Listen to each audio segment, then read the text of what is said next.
तो संविधान का जो पार्ट है 4 वो directive principle of state policy से संबंधित है, जिसे हम बोलते हैं राज्य के नीति निर्देशक तत्व, directive principle of state policy. Part 4 ये वैसे भी पूछ लेते हैं कि संविधान के पार्ट 4 में क्या है। तो पार्ट 4 में आपको ध्यान रखना है राज्य के नीति निर्देशक तत्व, जिसे इंग्लिश में हम directive principle of state policy बोलते हैं। पहली चीज़, ये आर्टिकल 36 से लेकर 51 तक है, आर्टिकल 36 टू 51।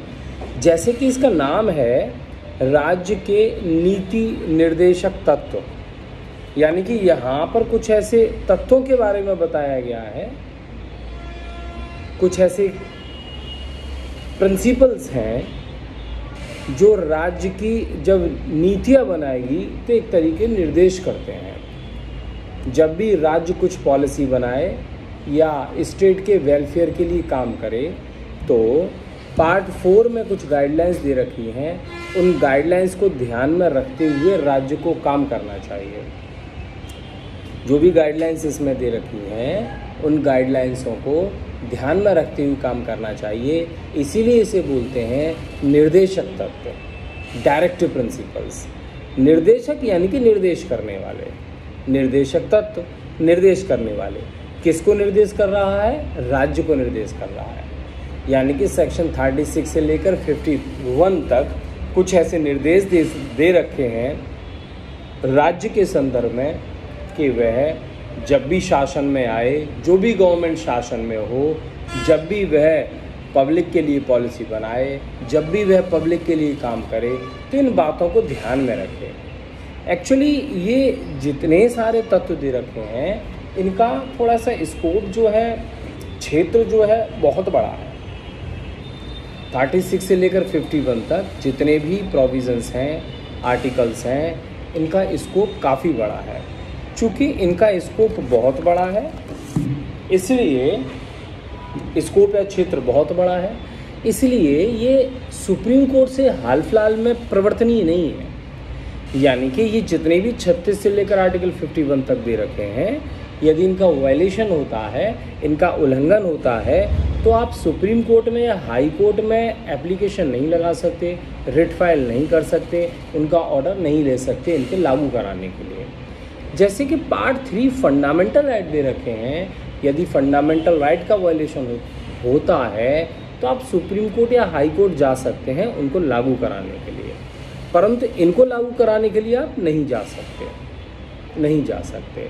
एक कारण ये भी है, चूँकि इतना बड़ा व्यापक क्षेत्र है, चूँकि इसे लागू कराएंगे तो बहुत दिक्कत होगी और राज्य के पास वर्तमान में अभी इतने संसाधन नहीं हैं।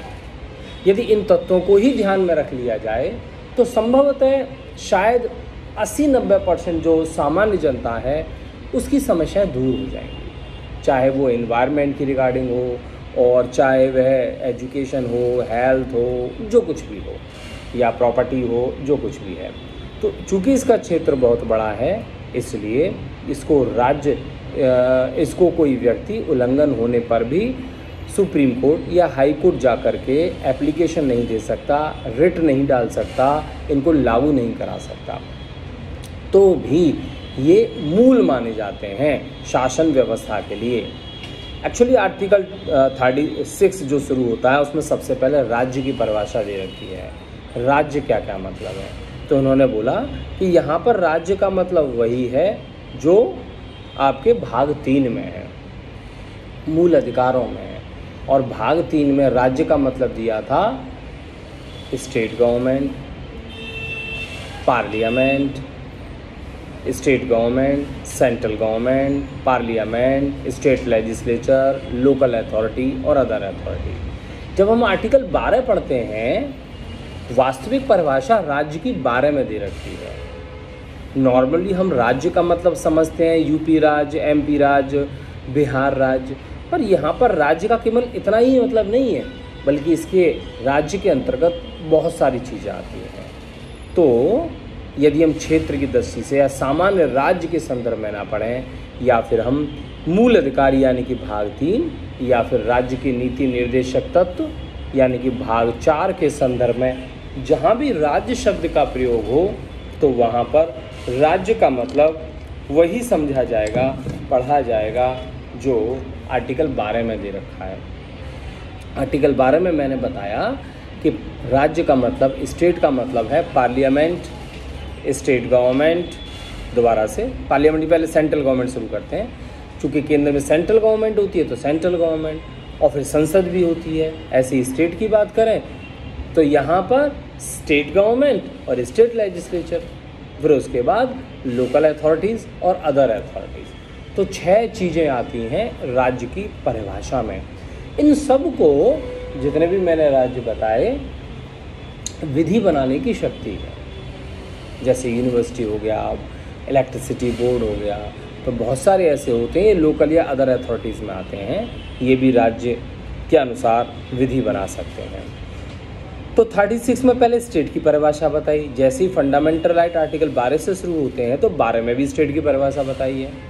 फिर 37 में लिखा है इसका इन्फोर्समेंट, जैसे कि मैंने अभी बताया था कि इस भाग में अंतर्विश्व उपबंध किसी न्यायालय द्वारा प्रवर्तनीय नहीं होंगे, मतलब न्यायालय द्वारा लागू नहीं कराया जा सकता, परंतु फिर भी ये कैसे हैं, मूल हैं, महत्वपूर्ण हैं। फिर आगे भी लिखा है शासन में मूलभूत हैं और विधि बनाने में इन तथ्यों को लागू करना राज्य का कर्तव्य है। और स्टेट की ये ड्यूटी है कि जब भी राज्य विधि बनाए, कोई पॉलिसी बनाए, तो इन तत्वों को ध्यान में रख कर के बनाए। ओके, 36 में राज्य, 37 में न्यायालय द्वारा प्रवर्तनीय नहीं है, परंतु फिर भी ये फंडामेंटल है। आर्टिकल 38 ये कह रहा है कि राज्य लोक कल्याण की अभिवृद्धि के लिए काम करेगा और सामाजिक व्यवस्था बनाए रखेगा। State to secure social order, state social order के सिक्योर करने के लिए, state to secure a social order for the promotion of welfare of the people, राज्य लोक कल्याण की अभिवृद्धि के लिए सामाजिक व्यवस्था बनाएगा। तो इतना सा ध्यान करना है कि लोक कल्याण के लिए काम करने के संबंध में जो आर्टिकल प्रेरित करता है वो है article 38, promotion of welfare of people. Welfare of people के संबंध में जो आर्टिकल है या सोशल ऑर्डर के संबंध में जो आर्टिकल है वो 38 है। आर्टिकल 39 भी एक्चुअली, जैसे मैं फिर दोबारा बता देता हूँ, ये राज्य के लिए निर्देशक तत्व है, पर हमारे लिए एक तरीके से अधिकार ही है, पर मूल अधिकार नहीं है, सामान्य अधिकार है, संवैधानिक अधिकार है। तो आर्टिकल जो 38 है, तो 38 में यहाँ पर लिखा है लोक कल्याण और सामाजिक व्यवस्था। जब हम आर्टिकल 39 पढ़ते हैं तो आर्टिकल 39 में लिखा है राज्य अपनी नीति का विशिष्टतया इस प्रकार संचालन करेगा, राज्य अपनी नीति का विशिष्ट इस प्रकार संचालन करेगा कि सुनिश्चित रूप से क्या चीज़, मतलब सबके लिए इक्वल मीन्स ऑफ लिवलीहुड हो, मतलब वुमेन्स को भी लिवलीहुड हो और मैन को भी लिवलीहुड हो, और भी जो रिसोर्सेज हैं वह डिस्ट्रीब्यूट हो पाए सब लोगों के पास, equal pay for equal work के लिए इक्वल पे मिले, हेल्थ और स्ट्रेंथ वर्कर को ध्यान में रखा जाएगा, और जो भी काम वगैरह होंगे तो वो उनकी एज वगैरह को ध्यान में रखते हुए दिया जाएगा, और बालकों को स्वतंत्र और गर्मामय वातावरण में, मतलब बच्चों के संबंध में स्वास्थ्य का विकास है, अवसर है, सुविधा हैं, ये सारी चीज़ भी आर्टिकल 39 में दे रखी है। तो आर्टिकल 39 में कुछ ऐसी चीज़ें हैं जो श्रमिकों के लिए, स्त्री के लिए, बच्चों के लिए, मनुष्य के लिए, कर्मकारों के लिए, वर्कर्स के लिए, इन सब चीज़ों के लिए बना रखा है। आर्टिकल 39 है जो कि इम्पॉर्टेंट है काफ़ी। आर्टिकल 37 इम्पॉर्टेंट है, इन्फोर्समेंट के रिगार्डिंग है। आर्टिकल 39A ये भी इम्पॉर्टेंट है। आर्टिकल 39 ये बोल रहा है equal justice and free legal aid, सब लोगों के लिए क्या है, समान न्याय है, और यहाँ पर निःशुल्क विधिक सहायता भी है, free legal aid. Article 39A में फ्री लीगल एड के संबंध में प्रोविज़न भी दिया है। आर्टिकल 40 जो आपका है वो ग्राम पंचायत के रिगार्डिंग है। तो कभी कभार आर्टिकल ये पूछ लेते हैं कि आर्टिकल 40 में क्या है, तो आर्टिकल 40 में है gram panchayat, organisation of village panchayat. तो विलेज पंचायत के रिगार्डिंग प्रोविज़न आर्टिकल 40 में दे रखा है। ध्यान रखिएगा। 41 में कुछ राइट है, और ये राइट किसका है? वर्क का, एजुकेशन का और पब्लिक असिस्टेंस का, यानी कि काम, शिक्षा और लोक सहायता। 40 में ग्राम पंचायत, और 41 में है काम पाने का अधिकार, शिक्षा का अधिकार और लोक सहायता प्राप्त करने का अधिकार। 42 हाल फिलहाल में, मतलब मैटरनिटी रिलीफ है, महत्वपूर्ण चीज़ है प्रसूति सहायता, मैटरनिटी रिलीफ। 40 में ग्राम पंचायत, 41 में वर्क एजुकेशन और 42 में है मैटरनिटी रिलीफ। 43 ये निर्वाह मजदूरी के संदर्भ में है, हाल फिलहाल में भी याद ना रखिए, जे के हिसाब से फिर हम ज़्यादा याद रखेंगे, मैं बता दूंगा 5-7 जो ज़्यादा इम्पॉर्टेंट है। 43A ये उद्योगों के प्रबंध में कर्मकारों को भाग लेने के संबंध में बता रहा है। 43B ये सहकारी समिति के संदर्भ में है, बाद में जाके खैर ठीक, सहकारी समिति के संदर्भ में है 43B सहकारी समिति। ओके, 43B ध्यान रखिएगा, सहकारी समिति है 43B 43B। 44 इसके संबंध में भी काफ़ी हाय हुल्ला हो रहा है, समान नागरिक संहिता के संबंध में, यूनिफॉर्म सिविल कोड, मतलब एक सिविल कोड बनाई जानी चाहिए वो सबके लिए समान हो, धर्म के आधार पर ना हो। जैसे धर्म के आधार पर है तो एक समान सब पर लागू होती हो, हिंदू, मुस्लिम, सिख, क्रिश्चियन, ऐसे कुछ लॉ बनाओ सब पे लागू हो, तभी ज़्यादा बेहतर होगा। तो आर्टिकल 44 समान सिविल संहिता के बारे में प्रोविज़न करता है। आर्टिकल 44 भी इम्पोर्टेंट है। 45 ये बोल रहा है कि 6 वर्ष से कम आयु के बच्चों के संदर्भ में है कि उनकी देखरेख और शिक्षा के संबंध में, उनकी बाल्यावस्था की देखरेख और शिक्षा। 45 6 वर्ष से कम आयु की शिक्षा के संबंध में प्रोविज़न है। 6 वर्ष से कम आयु के बच्चों की शिक्षा के संबंध में जो प्रोविज़न है वह है नीति निर्देशक तत्व, और 6 वर्ष से आगे वो फंडामेंटल राइट है, जैसे हम आर्टिकल 21A में पढ़ते हैं। तो 6 वर्ष तक शिक्षा के संबंध में जो प्रोविज़न है वो हमारा राज्य का नीति निर्देशक तत्व है। और जब हम 21A में आते हैं जो कि 86 अमेंडमेंट द्वारा संविधान में जोड़ा है 2002 में, तो वहाँ पे लिखा है 6 से 14 साल के बच्चों को फ्री और कंपलसरी एजुकेशन दिलाएगा। आपका आर्टिकल 21 है, और 6 साल से कम के लिए राज्य का नीति निर्देशक तत्व है, और आर्टिकल है 45 भी इम्पोर्टेंट है। 46 स्पेशली जो दिया है वह है SC ST या दुर्बल वर्गों के लिए है ना। ये किसके लिए? Promotion of educational and economic interest SC ST और वीकर सेक्शन। उसके बाद 47 स्वास्थ्य में सुधार है। 48 पशुपालन है। तो मैं ऐसे एक ट्रिक से याद कर लेते हैं, जैसे 48 में यानी कि SC ST स्वास्थ्य में सुधार करेंगे कृषि और पशुपालन करके। आर्टिकल होगा 46, 47, 48। फिर दोबारा से 46, 47, 48 की ट्रिक बनी।